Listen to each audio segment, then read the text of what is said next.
Bienvenidos. Welcome to another introduction of Connecting Invisible Dots, the introduction to the abundance pillar. And as you may see, English or Spanish, depending on the time of day you're speaking to me, that's what is happening. But today, my goal is to briefly go over the introduction of the abundance pillar. In the past, we have talked about the connecting invisible dots, the four pillars, and we have talked about the totality pillar. And today, we are going to be talking about the abundance pillar. So let me show you my deck that we're going to be covering today. And oops,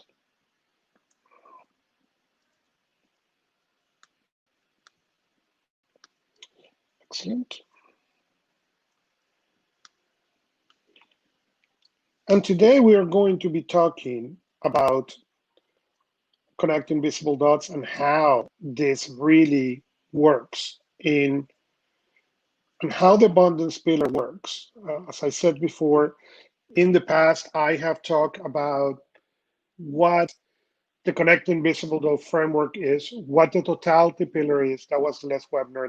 This webinar is all about the introduction to this abundance pillar.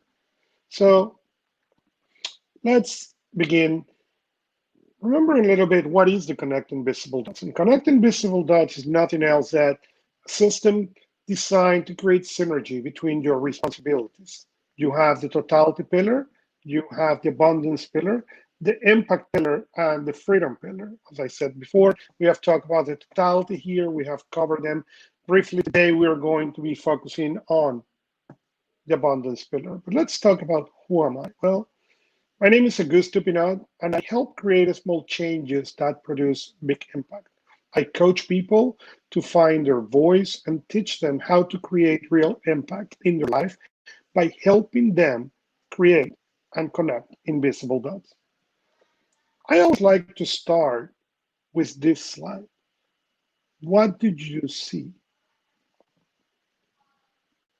For a lot of people, this is a representation of their life and they can't see anything.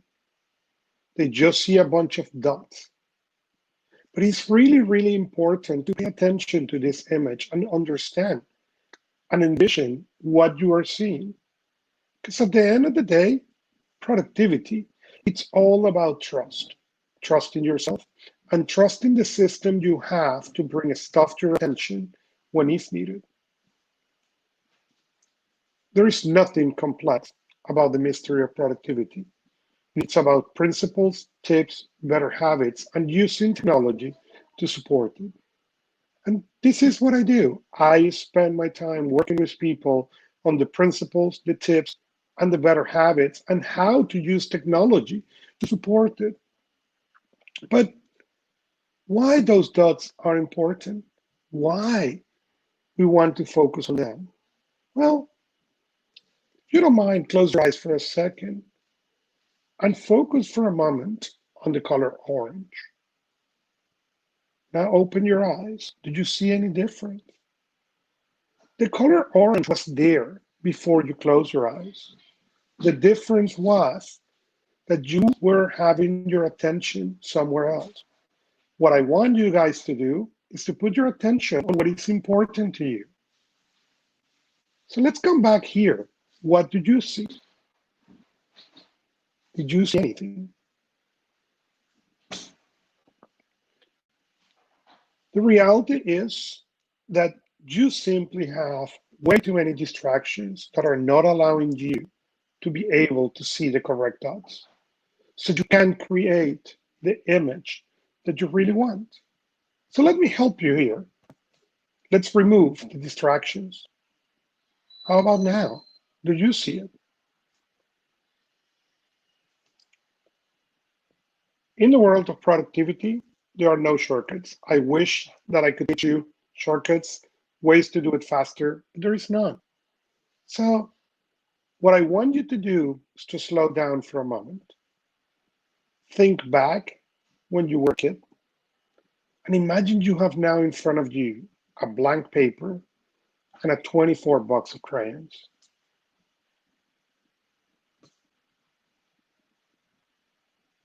So what do you see? How about now? Connecting these dots, it's exactly where I spend my day teaching people. It's exactly where I want to work with you to be able to identify which ones are the ones that are relevant to you and which ones are the ones that can make a difference. And connecting invisible dots is all about finding these dots. It's all about identifying which ones are important and which ones will produce the result that you want. So as I mentioned before, the structure of connecting invisible dots, it's basically four pillars: the totality pillar, the abundance pillar, the impact pillar, and the freedom pillar. Today, we are going to focus really on the abundance pillar. So let me ask you a question, and I want you to really think about this for a moment. What is your definition of time? How do you define time? So let me share with you a definition that is common: deficient in quantity or number compared with the demand, not plentiful or abundant. Is that your definition of time? And if you're nodding on the other side, now let me share the definition I read with you. Scarce. Scarce is a deficient in quantity or number comparing with the demand, not plentiful or abundant. That is not time. When we look at time, it's the measured or measurable period in which an action, process, or condition exists or continue. So, how are you defining time? One of the most common issues I found is that when I said time is abundant, people look at me like, I don't know. And the reason is because their definition will never allow that abundance. Most people's definition or current definition of times come from the Industrial Revolution. But a lot has happened since Industrial Revolution. One of them is we can now produce 24 hours a day. One of them is we can do this live webinar and can be watched all over the world. We are trained to believe that there aren't enough hours in the day, and therefore not in the week, and even less on the month. But why? Why we got trained to do that?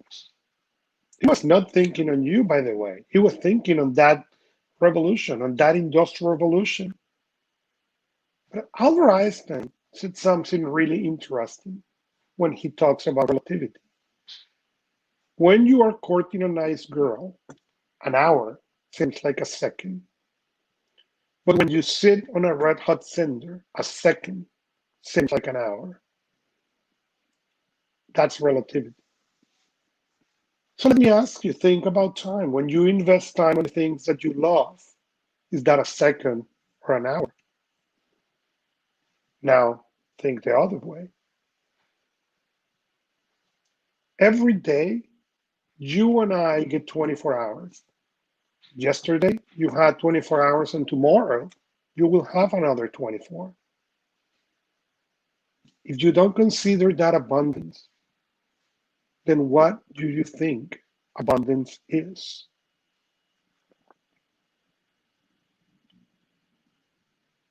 The abundance pillar is all about time, about understand that time is abundant. But as I said, we were trained wrong because we were trained to sort and fix time in the opposite direction of what we need. We have not trained to use time properly. Think for a moment in The Matrix, the movie. Do you remember the power of focus? Do you remember when Neo kind of slow time so he don't get the bullets? That same power is on your hands when you understand the time is abundant. That same power you can exercise today. So how? Well, the first thing you need to think is how you are going to look at your time on a different way. So first, plan for your free time. What is your time to grow and recharge? Second, plan on what is the time you need to focus. And then use the rest of the time to protect these two. When I work with people in time management and I'm coaching people and I introduce this concept, one of the things I discover is most people have never planned their free time or their focus time. Instead of being proactive about the things that are happening every day, they are reactive about what is happening every day. And if that is their case, this is a great opportunity to stop. Look at your free time, look at your focus time, and again, use the rest of the time to protect all that.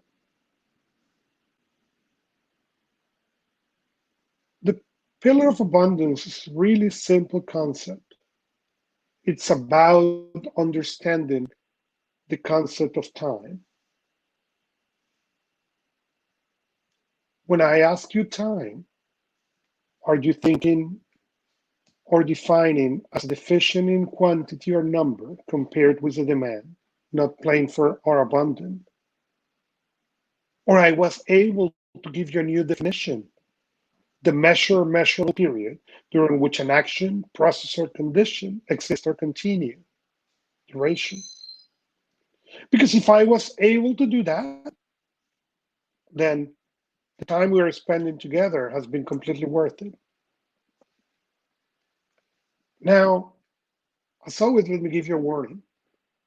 As you begin looking at the concept of time with this new perspective and begin embracing the abundance of time, things are going to happen for you that are going to improve. You are going to be embracing, plan that free time. You're going to be embracing, focusing that time. You're going to be protecting. That means telling no to people. And some people don't like that. But more important, remember that in order to leap forward, you need to make sure you do kindness backward. And this kindness is towards yourself. You cannot go and say, well, I should have used this definition 10 years ago. No, no, no, no. Kindness backward so you can leap forward. When you now start getting the compound effects of being responsible, the totality pillar, begin looking your life as a total, and you now add to that the concept of abundance on time, and you begin changing and using a real definition of time instead of the definition you have used before, you are going to start seeing the compound effect of those, and it's going to get more and more powerful. In the future, we are going to come with a next webinar in which we are going to now cover the impact pillar. And again, as soon as you start getting the totality and the abundance, and now add the impact pillar to that equation, you are going to start seeing a really powerful effect. In the meantime, I give thank you to you for your time, and I hope that, if anything, you question your definition of time from now on. So thank you very much, and I'm looking forward to see you next time.